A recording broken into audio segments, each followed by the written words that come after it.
they had the best year last year for sure. We're now joined by Grayson Grundhoefer, SicEm365.com recruiting analyst, football analyst, also co-host with Craig on the Bearcast, joins us on 365 Sports. So Grayson is a walk-on quarterback, but he obviously has some skins in the wall in Martinez. Your thoughts about, I got a note from Josh Cameron's mother that thinks that he's a pretty good player. Yes, it's Shapen. Yes, it's Sawyer Robertson.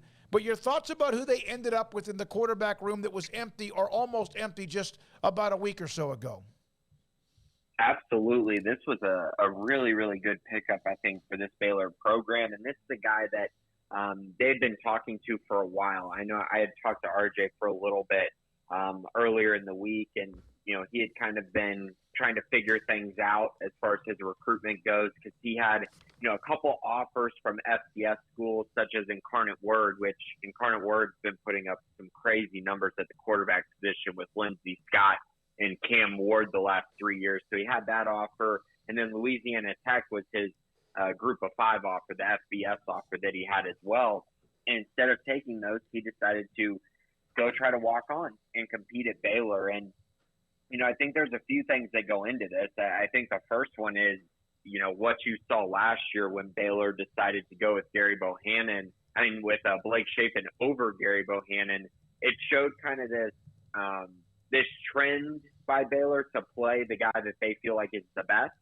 And so I think for RJ, that's probably very appealing, right? Just the simple fact that, hey, if I go in there and I'm the best quarterback, I'm going to win the job. And so I think that makes it more of an appealing situation. But this guy can play. I mean, he's not the biggest guy. He's only like 6 foot, 185 pounds. But he was the Big Sky All-Freshman Player of the Year his freshman year. Only played 19 games so far during his career, and has thrown for over 4,590 yards, 30 touchdowns, 10 interceptions, also has 13 touchdowns on the ground. So he comes in with a lot of production. Now, I know it's at the FCS level, but still, you don't find a lot of guys with this kind of production who end up being walk-ons on your football team. He's got to be one of the best walk-ons in the entire country.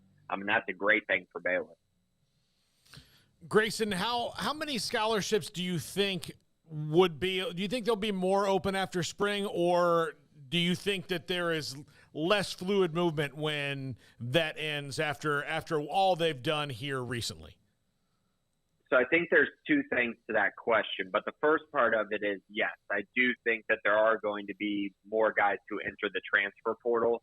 A big part of that is you get to go through spring ball and you kind of get to figure out, hey, this is where I'm at on the depth chart. This is who's in front of me. This is how much, better I have to be in order to see any playing time this year. So you're going to see that kind of across the country with teams who are kind of trying to figure out, okay, who's going to be left here? Who am I actually going to have on the roster going into the next season? And I think that's going to be the case at Baylor. So I do believe there will be more transfers that enter the portal for sure during that time period. And then you'll start to see the portal open up again during the summer when teams go and try to recruit guys. But I would also say I think the other factor that's in play here is that during this first transfer portal period, you had a lot of guys with a lot of production, right? So you were finding guys who are very productive at other schools, but decide the situation wasn't the right fit for them, or wanted to maybe move from group of 5 to power 5 or different things like that.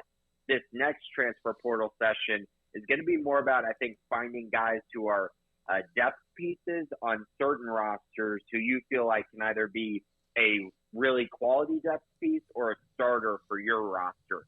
So I think there takes a little more evaluation in that process because, Baylor went out and got Mike Smith, for instance, who had 85 tackles at Liberty. Like, I don't think you're going to find guys who had 85 tackles a year ago who enter the portal during this second time period. So it's going to be more about, kind of what you thought about this guy going into his high school recruitment and going into college as opposed to proven on the field production. What do you feel like they have yet to address? I think the answer for me here is cornerback. And I know they have Isaiah Dunston, and I think he's going to be a very quality player for them. But he's not the most proven commodity. And so you look at the cornerback position, and they really struggled all year, really, especially in man coverage. They essentially had to revert to zone for a lot of the season because they simply couldn't guard man-to-man really at all. And that was not just the cornerbacks, but also in the slot as well. They just really struggled in that regard. So I really thought they would take 2 cornerbacks this cycle. That has not happened. I, as of right now, don't anticipate that happening unless something, unforeseen does occur. I think they could address that in the summer. I'll also say, I am a little surprised that they haven't looked more at the safety position. I think it's got to be one of 2 things. Either Matthew Pallage wants to see the guys on his roster, see them compete in the spring, and then figure out where the specific needs are, or they just feel really good about the guys they have in that room. And, if that's the case, that means really good things. But for the most part, it's a very unproven group, and a group that outside of Devin Lemire hasn't played a ton of football at the college level. So those 2 positions are the 2 that I'm really, keying in on. I think on the offensive side, the only one that I can really think of is the center position, because as of right now, the starting center is probably Timothy Dawn. And I think he's going to be a very good player for Baylor in the future, but he's still only a redshirt freshman. And typically that takes some time to develop into a Power 5 offensive lineman. So I could see them addressing the center spot as well in the summer. And that's actually a position that I thought they would have addressed during this cycle, just didn't have enough room. Grayson Grundhoefer with us, 365 Sports. This Baylor Athletics segment brought to you by Richard Carr Motors, people you can count on. Grayson, your thoughts on A.J. Steward, the big move there to fill the spot left by Justin Johnson when he made the move out to Lubbock. They needed a running backs coach, and they look out to Corvallis in Oregon State. I know there's some crossover there with Jeff Grimes previously, and I was certainly impressed by the job that he did with Damian Martinez this past year, and prior to that, B.J. Baylor. But your thoughts on Steward and also hiring a special teams coordinator as well? Right, and I'm very excited by this hire, and mainly, I guess my main reasoning for it is just the simple fact that Dave Aranda targeted this guy, figured out that he was going to be the guy, and not only did he bring him in to be the running backs coach, not only did he trust him with that, he also made him assistant head coach, which I think speaks volumes about what A.J. Steward kind of means to this program going forward, and kind of the expectations for him, right? That he's going to come in and be an immediate impact type of coach. And to be honest, he's got a great situation with the running back room the way that it is at Baylor. When you're talking about Richard Reese and Quaylen Jones in the mix, and you're talking about young guys like Bryson Washington is there, and he's a guy who I think could come in and provide an immediate spark as well in that room. And so, and then, of course, Dominic Richardson, who we haven't seen play in a Baylor uniform yet, but he's the transfer from Oklahoma State. So a lot of really high-quality players already on the campus. So he's going to come in and get the opportunity to mold those guys. And you mentioned B.J. Baylor. The year that he had, he was phenomenal. He was all Pac-12 first team. If you get a guy like that at Baylor, that means they're going to have a lot of success. And then you mentioned true freshman Damian Martinez as well. So I'm very encouraged by this hire. I think that this is going to end up being a really good one. But I will say, Coach Steward has some big shoes to fill, because I know a lot of people really like Juice Johnson.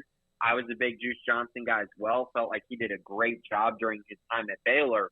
But I think Baylor and Dave Aranda especially went out and found a guy who I think really could come in and kind of run with that position and essentially be a perfect replacement for Juice Johnson. Now, as far as the other side, you mentioned Hancock, the special teams coach, the new special teams coach. I feel like this was something they probably needed.